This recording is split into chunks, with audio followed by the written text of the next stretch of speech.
अब शुरू होने जा रहा है देश का सबसे बड़ा मुकदमा, आपकी अदालत, रजत शर्मा के साथ।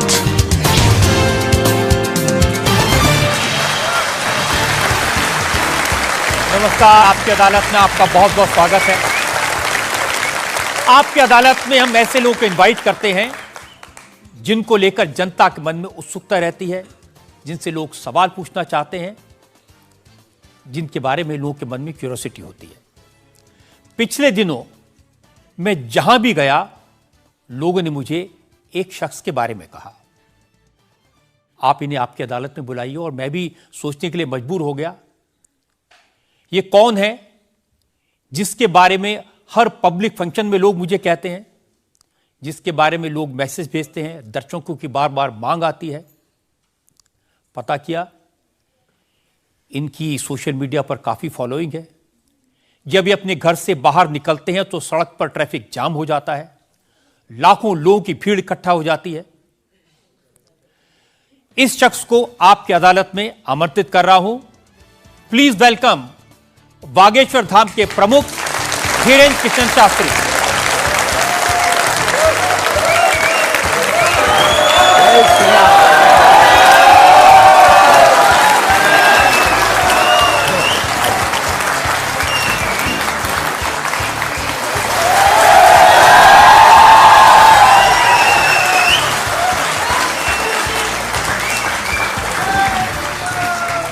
और धीरेन्द्र कृष्ण शास्त्री पर मुकदमे में आज हमारे जज हैं वरिष्ठ पत्रकार विनोद अग्निहोत्री।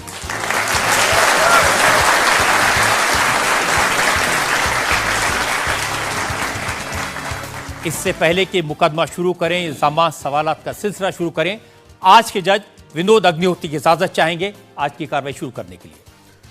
इजाजत है मुकदमा शुरू करने की। और इससे पहले कि पहला इल्जाम लगे शास्त्री जी पर, एक नजर डालते हैं शास्त्री जी के लाइफ पर।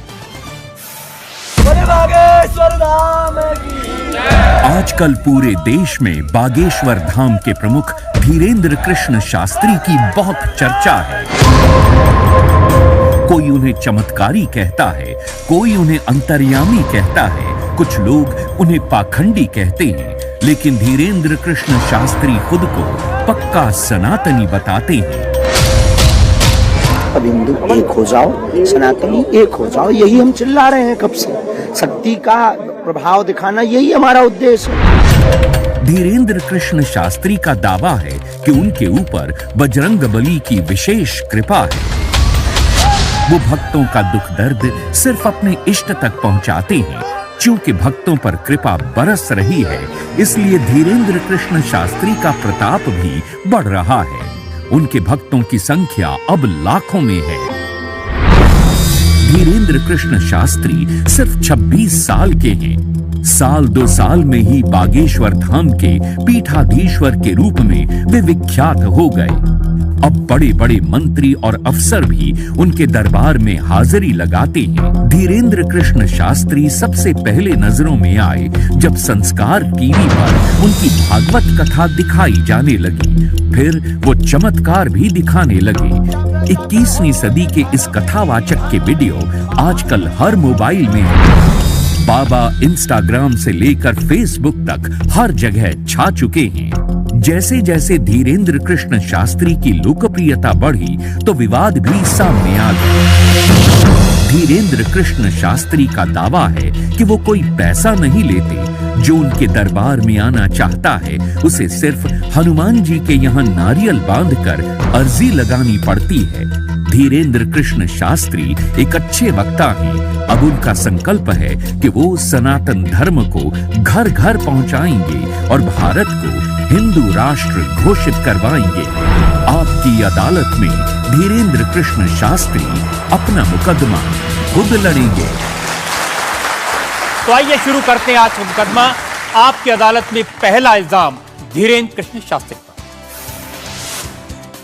आपकी अदालत में बागेश्वर धाम के प्रमुख धीरेन्द्र कृष्ण शास्त्री पर आरोप है कि ये पब्लिसिटी के लिए स्टंट करते हैं। शास्त्री जी, बहुत सारे लोगों ने मुझे कहा कि आपको आपकी अदालत में बुलाएं, सोशल मीडिया पर आपकी मैंने देखा बहुत लंबी चौड़ी फैन फॉलोइंग है, 40 लाख लोग आपको फॉलो करते हैं। बहुत सारे वीडियोस मुझे लोगों ने भेजे। आप सड़क पर निकलते हैं तो चारों तरफ भीड़ लग जाती है। तो एक वीडियो मैं जनता को दिखाना चाहता हूं जो आपके लोगों ने मुझे भेजा है।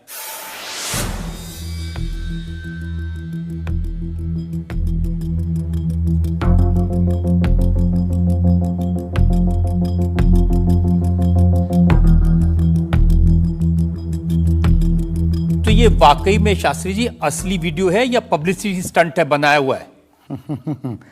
लोगों की अपनी अपनी भावनाएं होती हैं, अपनी दृष्टि से देखने की। ये वास्तविकता एक जगह की नहीं है। जहां जहां बागेश्वर बालाजी का दरबार लगता, जहां जहां बागेश्वर बालाजी की कृपा से दास कथा करने जाता, ये तो कम है, कैमरे में कम आया है, और ज्यादा है।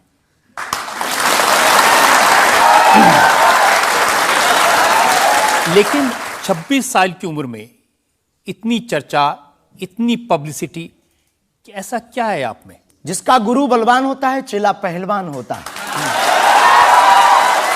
जो लोग कहते थे ईश्वर नहीं होते या भगवान नहीं होते, हमारी दृष्टि में इस छोटे से गांव से, गढ़ा गांव, मध्य प्रदेश के बुंदेलखंड में एक छोटा गांव गढ़ा है। गढ़ा में रहने वाला एक छोटे परिवार का बालक धीरेन्द्र कृष्ण अगर यहां तक पहुंच सकता है बालाजी की कृपा से, तो भारत का प्रत्येक व्यक्ति भगवत कृपा से कहीं भी पहुंच सकता है। आपने ये नहीं बताया कि यहां तक कैसे पहुंच गए हैं। ये जो लोग हैं, जो फॉलो करते हैं, जो आपके बारे में इतनी बातें करते हैं, ये क्यों करते हैं? क्या है आप में? बागेश्वर बालाजी की कृपा, वो सब पर है। लेकिन आप अगर कहेंगे, क्योंकि आपसे जीतना तो बड़ा मुश्किल है, हम पहले आपको साफ कर दें कि चूंकि आपका नाम तो रजत शर्मा जी है, लेकिन हम आपको दयालु नाम से, क्योंकि हमारी भारतीय परंपरा में बड़ों का नाम नहीं लेते, तो हम आपको दयालु कहकर संबोधित करेंगे, अगर बुरा ना लगे तो। आप कुछ भी करिए। वैसे हम आपके यहाँ आज मेहमान हैं, तो ये हमारा अधिकार भी है। तो दयालु जी, हमारे ऊपर, सबके ऊपर बागेश्वर बालाजी की कृपा है। लेकिन हमने अपने गुरुदेव की जो चरणों की सेवा की, उस सेवा के माध्यम से ऋषि परंपरा की जो मंत्र विधा हमको प्राप्त हुई है, वो हमारे पास एक ऐसी अनूठी है जिससे पूरा विश्व की मंगल कामना भी करते हैं। पूरा विश्व अपनी समस्याओं के समाधान के लिए गुरु के नाते बागेश्वर धाम चला आता है। शायद इसीलिए लोग हमारे पास आते हैं। मैंने तो ये देखा कि जब से आप संस्कार टीवी पर आना शुरू हुए और लोगों ने आपके प्रवचन सुने, उसके बाद लोकप्रियता बड़ी तेजी से बढ़ने लगी। हाँ, ये कह सकते हैं माध्यम है, परंतु देखो साधन है, साध्य नहीं। दरबार 3 पीढ़ी से लग रहा, हमारे दादा गुरु जी भी लगाते थे, हम भी 11 साल से लगा रहे। नजर आपकी आज पड़ी है अब इसमें, और हमें ये लगता है कि इसमें ये हमारी गलती नहीं है, देखने वाले की गलती है। बड़ी देर से देखा है हमें, हम तो पहले से ही गुरु कृपा से चमकदार थे। मुझे तो लग रहा है बहुत जल्दी देख लिया आपको, भी तो आपकी उम्र ही कुछ नहीं है। हम उस परंपरा से हैं, जब 5 वर्ष की अवस्था में ध्रुव जी लीला कर सकते हैं, प्रहलाद जी लीला कर सकते हैं, तो हम 26 साल में क्यों नहीं लीला कर सकते? तो आपने क्या क्या लीलाएं की हैं?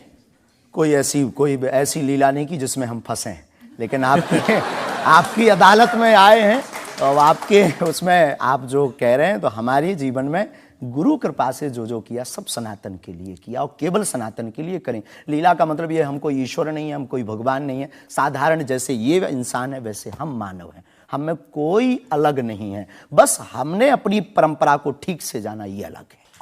आप जब स्कूल में पढ़ते थे तो जैसे बाकी छात्र होते हैं ऐसे ही थे लगभग, और मास्टर जी कहते थे ये स्कूल में ना आए तो अच्छा है, इतना शरारती है? हाँ, उपद्रवी तो थोड़ा थे, क्योंकि हम जाते थे तो एक तो बहुत कम जाना होता था, लेकिन बहुत गंभीर और सौम्य भाव से हम जाते थे, और लोगों की भावनाएं हमारे पास रहती थी। चूंकि हमारे दादा गुरु का नाम बहुत प्रसिद्ध था, तो दादा गुरु के कारण लोग हमको भी प्रेम देते थे, स्नेह देते, दुलार देते। हमारे दादा गुरु जी को हनुमान जी का 2 बार साक्षात्कार हुआ, ऐसा हमने माना, और उनके अनुयायियों ने माना। तो हम जब स्कूल में जाते थे, तो बचपन से ही बड़ी कृपा थी, तो लोग, बच्चे हमारे पास आते थे, सब क्लासें एक साथ हो जाती थी, 9वीं 10वीं 8वीं सब एक हो जाती थी, जिसमें हम बैठते थे। अच्छा महाराज जी बताइए हमारी कितनी परसेंटेज बन रही है? तो हम वो बचपना उस वक्त ऐसा भाव रहता था दिखाने का। अब तो बहुत गंभीर हो गए, लोगों ने कह करके हमें बड़ा गंभीर बना दिया। तो वो भाव रहता, अच्छा ठीक है तेरी प्यारे 56% बन रही, और मेहनत कर 60 हो जाएगी।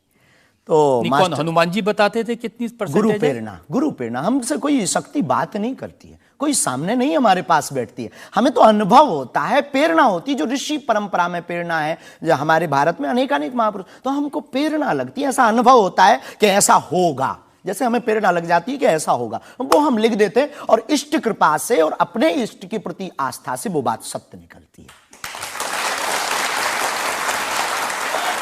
हमारा जीवन भी बड़ा अभाव से गुजरा। एक छोटी झोपड़ी रहती थी, वो भी झोपड़ी कच्ची झोपड़ी, उसमें पिताजी रहते थे, हमारी माँ, हमसे छोटी बहन और उससे छोटा भाई, 5 लोग उसमें रहते थे। उसी में भगवान को स्थान था।